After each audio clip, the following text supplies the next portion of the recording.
আসসালামু আলাইকুম। হ্যালো বন্ধুরা, কেমন আছেন সবাই? আশা করি আল্লাহর অশেষ রহমতে ভালো আছেন।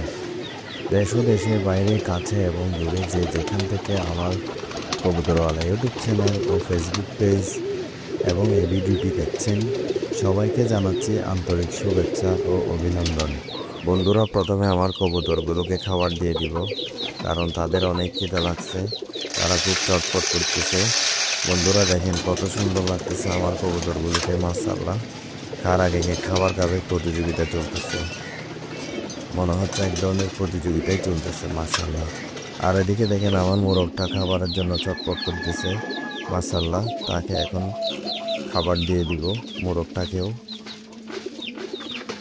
তো বন্ধুরা দেখেন, মোরগটাকে দেখতে খুবই সুন্দর লাগতেছে, মাশাআল্লাহ। তার জন্য একটা মেয়ে মুরগি নিয়ে আসবো ইনশাআল্লাহ। তো আমি যখন মেয়ে মুরগি নিয়ে আসবো তখন আপনাদেরকে অবশ্যই আপডেট ভিডিও দিব।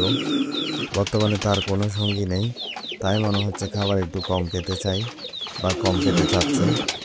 আপনাদের জানা থাকলে আমাকে কমেন্ট করে জানাবেন। তো বন্ধুরা এদিকে আমার কবুতরগুলোর খাবার খাওয়া প্রায় শেষের দিকে। তো বন্ধুরা এটা হচ্ছে এক জোড়া কাগজি কবুতর, মাশাআল্লাহ বাচ্চা দিছে। বাচ্চাটা ফাটা আসছে কেন জানি না, আপনাদের কেউ জেনে থাকলে অবশ্যই কমেন্ট করে জানাবেন। এই জোড়াটাও ডিম দিয়ে দিছে। মাদিটা কিছুদিন অসুস্থ ছিল, আল্লাহর রহমতে এখন সুস্থ। এই জোড়াটাও ডিম দিয়ে দিবে ইনশাল্লাহ। তাদের মধ্যে কথা চলতেছে, নিচে দেখা যাচ্ছে ওই জোড়াটাও ডিম দিবে ইনশাল্লাহ। উপরে মাদিটা ডিমে তা দিচ্ছে, মাশাআল্লাহ। নরটাও তাকে আদর করতেছে। বন্ধুরা এটা হলো আমার খোকানোর কবুতর। চেহারায় মাশাআল্লাহ রাজকীয় ভাব, কিন্তু মন জুড়ে ভালোবাসায় ভরপুর। আর আমাদের সিলামাদিটা দেখুন, খুবই শান্তশিষ্ট, মাশাআল্লাহ। দেখতেও অনেক সুন্দর।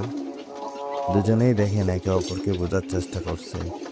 আরও দেখুন কোকানটটা তার স্টাইল দেখাতে শুরু করে দিছে। প্রথমে সিলামাদিটা একটু একটু লজ্জা পাচ্ছিল, অবশেষে তারা জোড়া নিয়ে নিছে। বন্ধুরা প্রেম মানে শুধু কাছে থাকা নয়, একে অপরের যত্ন নেওয়া। বন্ধুরা, প্রকৃতি আমাদের প্রতিদিনই শেখায় ভালোবাসা কি জিনিস। এই ছিল খোকানর আর সিলামাদের প্রেমের কাহিনী। আপনাদের যদি ভালো লেগে থাকে তাহলে লাইক দিন, শেয়ার করুন আর অবশ্যই সাবস্ক্রাইব করতে ভুলবেন না। আল্লাহ হাফেজ।